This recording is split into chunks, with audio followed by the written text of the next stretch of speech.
Hi friends, ಎಲ್ರಿಗೂ ಹೊಸ ವಿಡಿಯೋಗೆ ಸ್ವಾಗತ. ವಿರಾಟ್ ಕೊಹ್ಲಿ ಅವರು IPLಗೆ ವಿದಾಯ ಹೇಳಿದ್ರ, IPL ಸಾಕು ಅಂತ ಎಲ್ಲಾದರೂ ಘೋಷಣೆ ಮಾಡಿದ್ರೆ ಅದನ್ನೆಲ್ಲ ನೋಡ್ಕೊಂಬರೋಣ. ಅದಕ್ಕಿಂತ ಮುಂಚೆ ನೀವು ನಮ್ಮ ಚಾನಲ್ಗೆ ಹೊಸಬರಾಗಿದ್ದರೆ ಈಗಲೇ ಸಬ್ಸ್ಕ್ರೈಬ್ ಮಾಡ್ಕೊಳ್ಳಿ. ಹಾಗೆ ಪಕ್ಕದಲ್ಲೇ ಇರೋ ಬೆಲ್ ಐಕನ್ ಮೇಲೆ ಆಲ್ ಅಂತ ಕ್ಲಿಕ್ ಮಾಡ್ಕೊಳ್ಳಿ. ನಾವು ಯಾವುದೇ ಹೊಸ ವಿಡಿಯೋ ಅಪ್ಲೋಡ್ ಮಾಡಿದ್ರು ನೋಟಿಫಿಕೇಷನ್ ಮೊದಲು ನಿಮಗೆ ಬರುತ್ತೆ.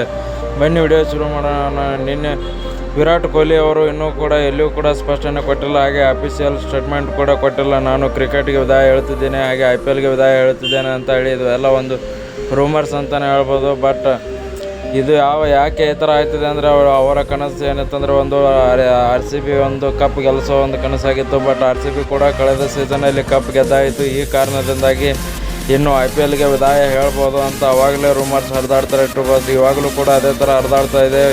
ಇನ್ನೂ ಕೂಡ ಅವರು ಅಫಿಷಿಯಲಾಗಿ ಎಲ್ಲಿಯೂ ಕೂಡ ಅನೌನ್ಸ್ ಮಾಡಿಲ್ಲ. ನೋಡೋಣ, ನೆಕ್ಸ್ಟ್ ಏನಾದರೂ ಅನೌನ್ಸ್ ಮಾಡಿದರೆ ನಿಮಗೆ ಅಪ್ಡೇಟ್ ಕೊಡ್ತೀನಿ. ವಿಡಿಯೋ ಇಷ್ಟ ಆಗಿದ್ದರೆ ಲೈಕ್ ಮಾಡಿ.